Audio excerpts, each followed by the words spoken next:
mengangkat kisah misteri, ironis, dan tragis dari berbagai belahan dunia.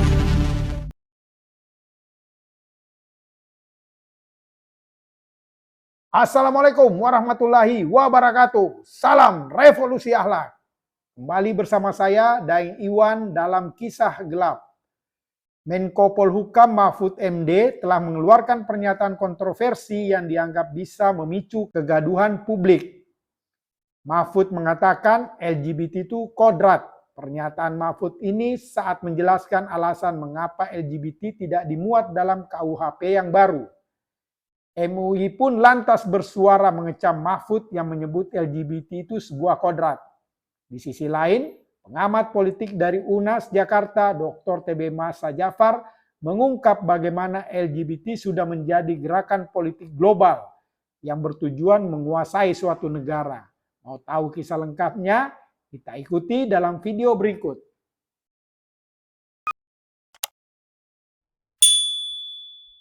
Dalam Rakernas Korps Alumni Himpunan Mahasiswa Islam atau KAHMI di Puncak, Bogor, Jawa Barat pada Sabtu 20 Mei 2023, Menko Polhukam Mahfud MD menjelaskan alasan mengapa LGBT tidak dimuat dalam Kitab Undang-Undang Hukum Pidana atau KUHP yang baru. Mahfud menyatakan undang-undang tidak bisa mempermasalahkan sesuatu yang bersifat kodrati. Larangan LGBT nggak bisa dimuat di situ, KUHP baru. Nggak ada larangan LGBT. Pak, itu kan hukum agama, tapi bagaimana memuatnya? LGBT itu sebagai kodrat, kan tidak bisa dilarang, kata Mahfud. Menurut Mahfud, rasa ketertarikan sesama jenis merupakan sesuatu yang diciptakan oleh Tuhan. Namun rasa ketertarikan itulah yang dilarang oleh Tuhan. Yang dilarang perilakunya. Orang LGBT itu kan diciptakan oleh Tuhan. Oleh sebab itu nggak boleh dilarang. Tuhan yang menyebabkan dia hidupnya menjadi homo, lesbi. Tetapi perilakunya yang dipertunjukkan kepada orang itulah yang tidak boleh, kata Mahfud. Oleh karena itu, Mahfud mengatakan di dalam KUHP yang baru dicantumkan pidana yang bisa jadi turunan dari perilaku LGBT. Misalnya berhubungan seksual dengan orang di bawah umur.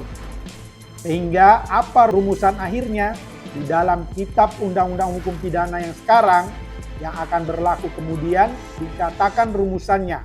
Barang siapa yang melakukan hubungan seksual di luar nikah dengan anak di bawah umur. Kan LGBT itu bisa tercantum ke situ meskipun tidak semuanya, Mahfud. Lebih lanjut, Mahfud menjelaskan pembuktian perilaku LGBT yang dilakukan oleh sesama orang dewasa sulit dibuktikan. Kan orang nggak mau LGBT disaksikan orang, dan seterusnya banyak hal-hal yang belum dimengerti oleh masyarakat. Sehingga sesudah diundangkan pun masih bisa diprotes. Pihak luar negeri protes, kita jelaskan semuanya, kata Mahfud. Pernyataan Mahfud yang menyebut LGBT adalah sebuah kodrat tak urung mengundang reaksi dari Wakil Ketua Umum MUI Anwar Abbas. Anwar Abbas mengecamnya dan menilai ucapan Mahfud MD salah kaprah. Saya menjadi bertanya-tanya tentang apa yang dimaksud oleh Mahfud MD dengan kata kodrat. Menurut Mansur Fakih, yang dimaksud dengan kodrat adalah ketentuan biologis yang permanen atau tidak berubah atau sering dikatakan sebagai ketentuan Tuhan. Jelas Anwar. Anwar mencontohkan sudah menjadi kodrat bagi perempuan itu menstruasi, hamil, melahirkan, dan menyusui. Sementara sudah menjadi kodrat bagi laki-laki mempunyai sperma dan perempuan mempunyai indung telur. Di samping itu juga sudah menjadi kodrat bagi laki-laki untuk hidup bersama pasangannya. Dan kodrat dari pasangan yang sudah ditentukan oleh Tuhan bagi laki-laki sebagai pasangan hidupnya adalah perempuan. Begitu pula sebaliknya, sudah merupakan kodrat bagi perempuan untuk memiliki pasangan dan pasangan hidup yang ditetapkan oleh Tuhan untuknya, yaitu laki-laki. Maka itulah sebabnya mengapa kita lihat laki-laki mencintai perempuan dan sebaliknya perempuan mencintai laki-laki. Karena memang demikianlah kodratnya. Oleh karena itu akan menjadi masalah kalau ada laki-laki mencintai laki-laki dan perempuan mencintai perempuan. Karena hal demikian sudah jelas-jelas menyalahi kodratnya. Bisakah orang mengingkari kodratnya? Jawabnya bisa, namun akibatnya sangat berbahaya karena dia tidak hanya akan merugikan dirinya, tapi juga akan bisa merugikan dan merusak kehidupan orang banyak. Anwar lantas mencontohkan, penduduk bumi saat ini 8 miliar, separuh laki-laki dan separuh perempuan. Kalau semua laki-laki kawin dengan sesama laki-laki dan semua perempuan kawin dengan sesama perempuan, sudah bisa dipastikan 150 tahun yang akan datang tidak akan ada seorang anak manusia pun hidup di muka bumi ini. Mengapa hal itu bisa terjadi? Karena akibat umat manusia telah menyalahi kodratnya. Jadi kalau begitu, LGBT tidaklah masuk ke dalam kategori kodrat, malah menentang dan bertentangan dengan kodrat. Karena itu kehadiran LGBT di negeri ini harus ditolak dan dienyahkan dari hidup dan kehidupan kita, terutama di Indonesia, karena sikap dan pandangan serta gaya hidup tersebut sudah jelas-jelas bertentangan dengan falsafah bangsa kita, yakni Pancasila dan Undang-Undang Dasar 1945. Merespon hal tersebut, pengamat politik yang juga akademisi dari Universitas Nasional atau UNAS Jakarta, Dr. TB Masa Jafar sangat menyayangkan pernyataan Mahfud tersebut yang berpotensi menimbulkan kegaduhan di tengah masyarakat. Pernyataan Pak Mahfud itu sebenarnya tidak perlu karena bisa jadi isu yang memancing kegaduhan di tengah masyarakat. Sebagai pejabat, seharusnya tak mudah mengeluarkan pernyataan-pernyataan yang bisa memantik kemarahan publik, kata TB Masa. Semestinya, lanjut TB Masa, pejabat berkonsultasi terlebih dahulu dengan pihak kompeten sebelum mengeluarkan pernyataan ke ruang publik. Sebab pernyataan itu bisa dinilai kebijakan resmi pemerintah, dan bila bertentangan dengan nilai-nilai moral atau keyakinan masyarakat, maka akan berdampak pada reaksi berupa penentangan publik. Soal-soal berkaitan dengan nilai atau keyakinan serahkan saja ke pihak berkompeten.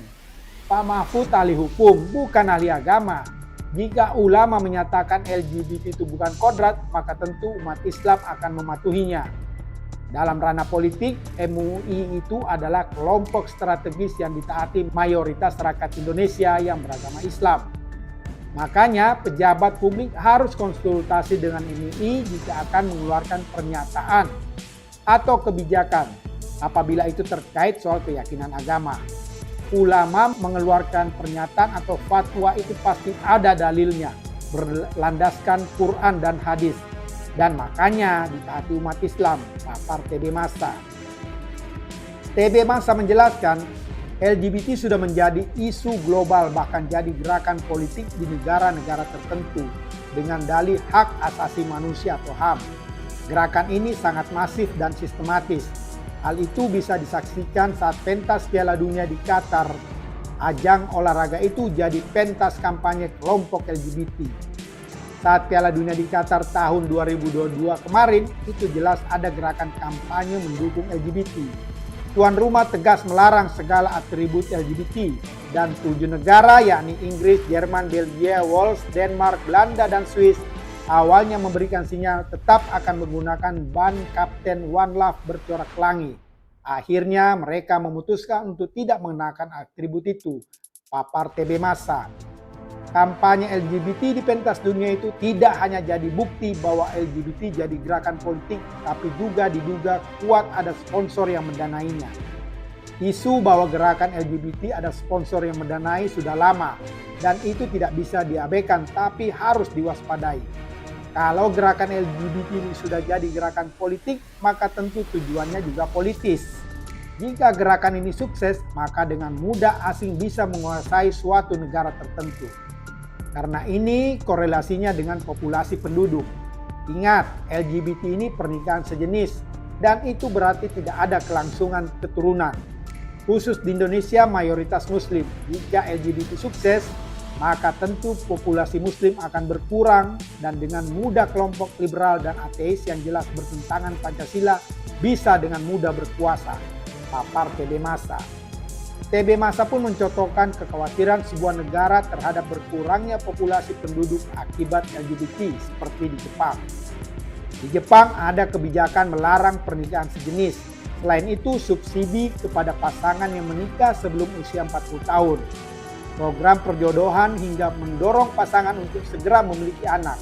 Pasangan yang memiliki anak diberi subsidi 400 US dollar atau sekitar 6 juta rupiah per anak.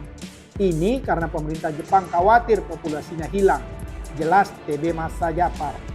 Lebih lanjut, TB Masa mengungkapkan para pendukung LGBT dalam gerakan global menggunakan hak asasi manusia atau HAM sebagai tameng.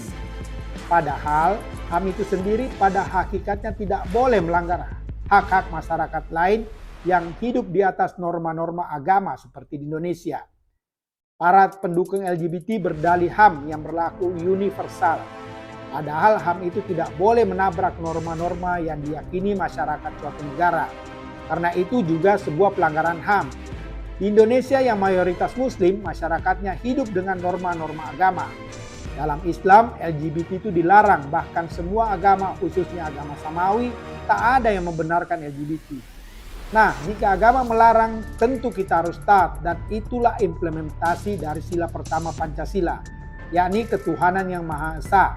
LGBT bisa tumbuh di negara liberal dan banyak ateis, tapi di Indonesia pasti ditolak karena bertentangan dengan Pancasila, pungkasnya. Demikianlah kisah gelap kali ini. Sampai bertemu dalam kisah gelap berikutnya. Wassalam.